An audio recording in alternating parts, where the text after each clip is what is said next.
Yo, what's up, guys? I'm Jesse, I'm Hanif. and today, welcome back to Ellen Class. Hi, Pak Dedi. Hi, Kak Dev.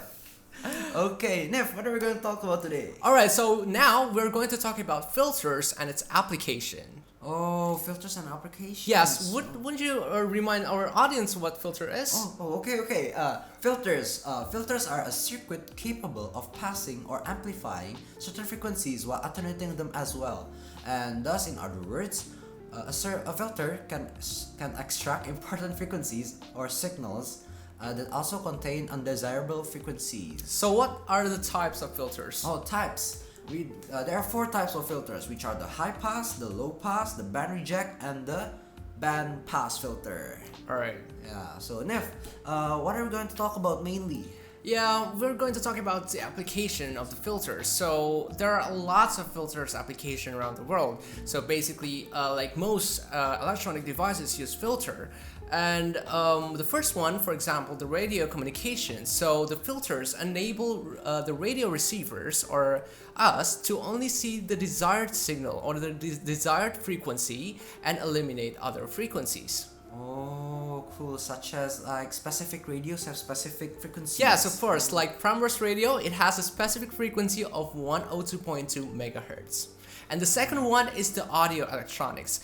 So if you know speaker uses a crossover network. So what it actually does, it is used to channel low frequencies to the woofer and also the high frequency and the mid frequency to the tweeters. And the third one is the biomedical instruments. So noise can come from anywhere in our surroundings. So it could come from motors, it could come from our refrigerators or anything else. And our bodies. Yeah. Yes, of course. And sometimes if we want to detect like a precise measurement of heart pulse, for example, we need an extra precise reading of the visualization of the waveform, so that we use filter to eliminate those noises. Oh, so ECG is a filter. Oh. Yes, it uses filter. So we're gonna talk about this later. Alright? Okay. Bye, guys. So now let's jump into the first filter application, which is radio communication. Let's just take an example of Primrose radio, the most famous radio. So the antenna of the Primrose radio has a station. It picks up the station in all FM frequency range. So it is the Primrose job to make the internal circuitry of the radio and create a bandpass filter that extracts a specific frequency of 102.2 megahertz and eliminate other frequencies than that, so that the listeners are able to listen at Primrose radio with that specific frequency. So let's just present you to the circuit. So the circuit itself contains a tuned amplifier combined with a parallel resonant network. So this is the V antenna and this is the V output, and there is a voltage dependent current source here. So if we derive the voltage gain, it's gonna be equal to V output over the V antenna. So we want to derive also the equivalent impedance here, because it is a parallel of R, L, and C. So we get the value of the equivalent impedance, and it's we substitute it to the voltage gain formula again. So when we want to find the maximum value, the maximum gain of the circuit, we want to make that maximum gain equals 102.2 megahertz. We want to make that the denominator equals to 0. So let's just take the denominator itself. So the function of d with respect to j omega, it's going to be equals this. We replace the s equals to jw, and because it is going to 0 when the gain goes to the maximum value, so we replace the j omega with 0, so that we obtain the value of capacitor equals 1 over omega squared times L. So if you want to find the value of capacitor 1 or C1, we just use this formula, and the capacitor itself, the value, it's going to be equal to 1 over 2 pi f. The frequency here is the 102.2 megahertz squared times the inductance value. So the capacitor is going to be equal to 2.428 picofarads. Okay, so when we plot this in the bot plotter, the signal it is being amplified at 102.2 megahertz. So before that and after that, the signal is going to be attenuated. So this is the second application of filters that we want to present to you, which is the audio equalization. This is most likely used by various audio engineers. So let's say that if you hear some vocal tracks or instrument tracks from a song, it is actually a filtered signal that is previously filtered by either high pass filter, low pass, band pass, or band reject filters.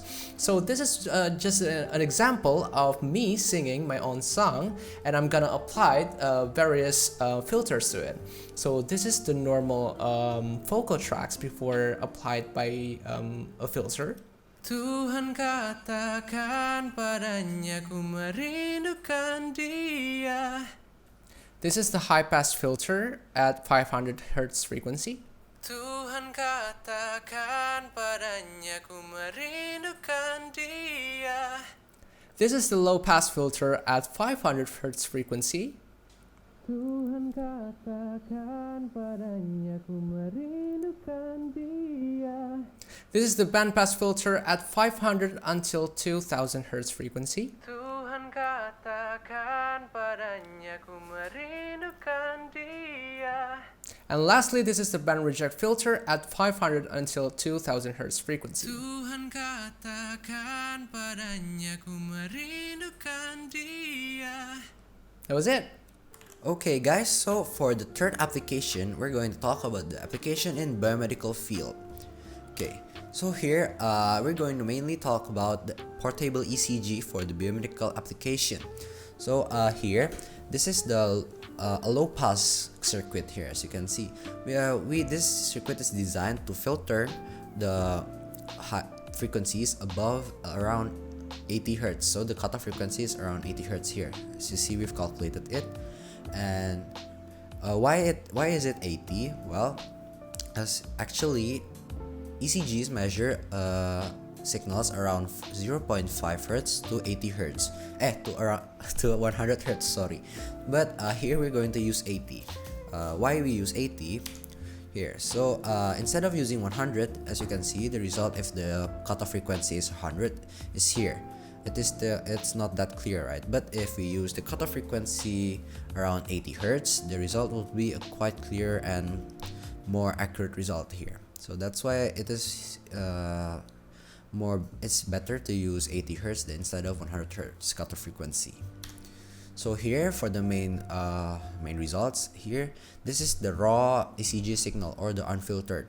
So you can see it's still quite unclear here, still blurry. But first it is passed through a band reject filter or notch filter. Why we use the band reject and notch actually? Well, because the AC power line that powers the ECG creates a signal around 50 to 60 Hertz, which also will affect the wave signal which also will affect the raw signal here.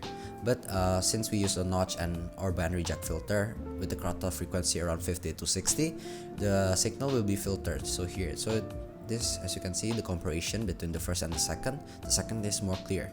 And then after that, we use the low pass filter to filter above 80 Hertz here, and it will create a clearer result, better than the two others here above.